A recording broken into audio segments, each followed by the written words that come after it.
আজকে আমি আপনাদের সঙ্গে যে বিষয়টার সঙ্গে কথা বলবো, বিষয়টা একটু মজার। হতেই পারে বিষয়টার সঙ্গে অনেকেই একমত হবেন না। আসলে আমার মতের সঙ্গে না মানে বেশিরভাগ সময় মানুষের মত মেলে না। এতে আমি কোনো সময় দুঃখ করি না। হতেই পারে একেকজনের একেক মত। আ যার যেটা মত সেটা আবার আমার সঙ্গে মিলছে না। তো এটাই স্বাভাবিক। তো আমি আজকে যে বিষয়টা নিয়ে কথা বলব সেটা হচ্ছে যে আ আপনার সন্তানকে আপনি পারিবারিক যে শিক্ষাটা সেটা তো অবশ্যই দিবেন। কিন্তু আপনার সন্তান বিশেষ করে মেয়ে সন্তান হলে মানে তাকে কী শিক্ষা দেওয়া উচিত? বা সে যখন বাইরে যাবে তার অন্যদের সঙ্গে কেমন ব্যবহার করা উচিত, কী করা উচিত না, এই বিষয়টা নিয়ে। আমি যেহেতু একটা মেয়ের মা, তো আমার সন্তান যখন বাইরে যায়, তো আমি কিন্তু তাকে একটা কথাই বলি যে, তোমার সঙ্গে যেহেতু তোমার মা বা বাবা থাকবে না, তুমি যখন মানে ধরেন স্কুলে যাক বা কোথাও কোচিংয়ে বা হচ্ছে কোনো ফ্রেন্ডের বাসায় যদি বেড়াতেও যায়, যেখানে যাক ধরেন সে সেখানে একা।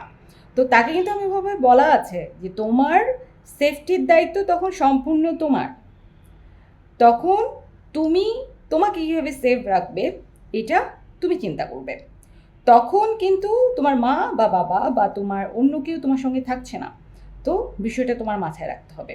আমি কিন্তু কখনো আমার সন্তানকে বলি না যে কেউ তোমাকে থাপ্পড় দিলে তুমি থাপ্পড় না দিয়ে চলে আসবা। সরি, এই কথাটা আমি কখনো তাকে বলি না। আমি অলওয়েজ ওকে বলি যে কেউ যদি তোমাকে থাপ্পড় দেয়, উল্টা ওকে থাপ্পড় মারবা। যুগটাই এখন এমন। আমরা পরিবার থেকে সবসময় শিক্ষা পেয়েছি যে কেউ যদি থাপ্পড় দেয়, কেউ যদি খারাপ ব্যবহার করে, তার সাথে উল্টা খারাপ ব্যবহার করা যাবে না। তার সাথে খুব ভালো ব্যবহার করতে হবে। কিন্তু এখন তো সব কিছু দেখছি যুগটা আসলে আগের মতো নাই।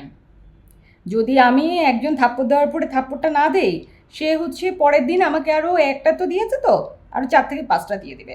তাই আমি বলবো যে এখনকার ছেলেমেয়েদের ছেলেরা নিজেরাই বুঝে এসব, ছেলেদের বলার কিছু নাই।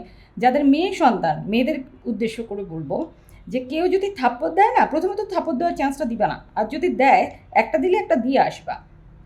তারপরেরটা তারপরে দেখা যাবে। আমি কিন্তু আমার সন্তানকে ওভাবেই বলি। পরেরটা পরে দেখব। কিন্তু মাইর খেয়ে বাসায় আসবি না। মানে আমার সন্তানকে আমি অসহায়, অবলা ওভাবে আমি তাকে মোটেও বড় হতে দিব না। মেয়েদের অসহায় ভাবার আসলে কোনো চান্সও নাই। আমি তো মনে করি যে এখন ছেলেদের থেকে মেয়েরা অনেক বেশি স্ট্রং। আর মনে করারও তো কিছু নাই। আসলেই তো তাই। একটা মেয়ে অবশ্যই স্ট্রং একটা ছেলের থেকে। এখন যদি আপনারা ওই বলেরটা ধরেন যে হ্যাঁ শারীরিক সক্ষমতা, ভাই ওইসব ধরে তো লাভ নাই। নর্মাল যে কথাগুলা সেই অর্থে আমি বলছি যে একটা নারী অবশ্যই শক্তিশালী। তাই আমার সবাইকে বলা থাকবে যে আপনাদের যদি মেয়ে সন্তান হয় তাদেরকে প্রথমত তাদেরকে তাদের সেফটির বিষয়গুলো এগুলো তাদেরকে অবশ্যই শেখাবেন এবং তাদেরকে কিন্তু ওই যে বলে দিবেন যে কেউ যদি তোমার উপরে কোনো আক্রমণ করতে আসে, পাল্টা দিয়ে আসবা। এরপরেরটা পরে দেখা যাবে। এমন তো গ্যারান্টি নাই যে আমার একটা থাপ্পড় দিল, আমি চুপ করে চলে আসলাম, তারপর ওটা হয়ে গেল।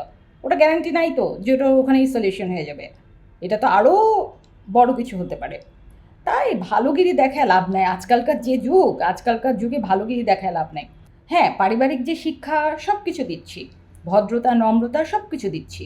এটা আমি বারবার কিন্তু বলি। কিন্তু আমার উপর কেউ আক্রমণ করবে আর তাকে আমি ডিফেন্স করব না, এটা তো হবে না। যখন আমার উপরে কেউ আক্রমণ করবে, ডিফেন্স করাটা তো আমার অধিকার। তাই আমি আমার মেয়েকে এটা সবসময় বলি এবং আমি সব মেয়েদের উদ্দেশ্যে বলবো, নিজেকে অসহায় ভাববা না এবং ভাবতে দিবা না। মোটেও তোমরা অসহায় না, তোমরা অনেক শক্তিশালী। শুধুমাত্র ওই মনের জোরটা দরকার। সবাই ভালো থাকবেন, সুস্থ থাকবেন। আসসালামু আলাইকুম।